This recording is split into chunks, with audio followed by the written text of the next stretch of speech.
June 1 నుంచి జరగబోయే T20 world cup కోసం బీసీసీఐ 15 మంది సభ్యులతో కూడిన టీంను ప్రకటించిన సంగతి తెలిసిందే.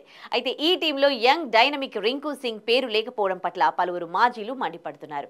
తాజాగా భారత మాజీ selector Krishnamachari Srikkanth team selection పై అసహనం వ్యక్తం చేశారు.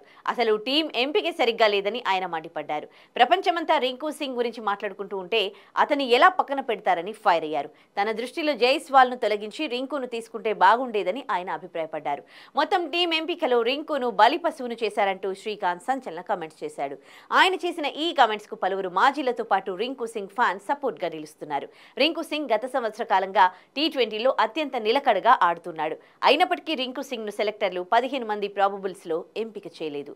ఇక ఈ మెగా టోర్నీ విషయానికొస్తే 2024 జూన్ 1 నుంచి 29 వరకు T20 world cup America West Indies వేదికగా జరగనుంది. ఈ పొట్టి ప్రపంచ కప్ కోసం దాదాపు 20 జట్లు పోటీ పడుతున్నాయి. ఐసీసీకి పోటీ పడే దేశాలు తమ జట్ల ఎంపిక కోసం మే 1 వరకు డెడ్ లైన్ విధించింది. ఇప్పటికే ఆస్ట్రేలియా, న్యూజిలాండ్, ఆఫ్ఘనిస్తాన్ తో పాటుగా పలు దేశాలు తమ జట్లను ప్రకటించాయి. భారత్ మ్యాచ్ల విషయానికొస్తే ఐర్లాండ్ తో జూన్ 5న తొలి మ్యాచ్ ఆడనుంది. అందరూ ఎంతగానో ఎదురుచూస్తోన్న భారత్ పాకిస్తాన్ జట్లు జూన్ 9న న్యూయార్క్ సిటీలో తలపడనున్నాయి. జూన్ 12న న్యూయార్క్ లో అమెరికాపై, 15న కెనడాతో ఫ్లోరిడాలో భారత్ లీగ్ మ్యాచ్లు ఆడుతుంది.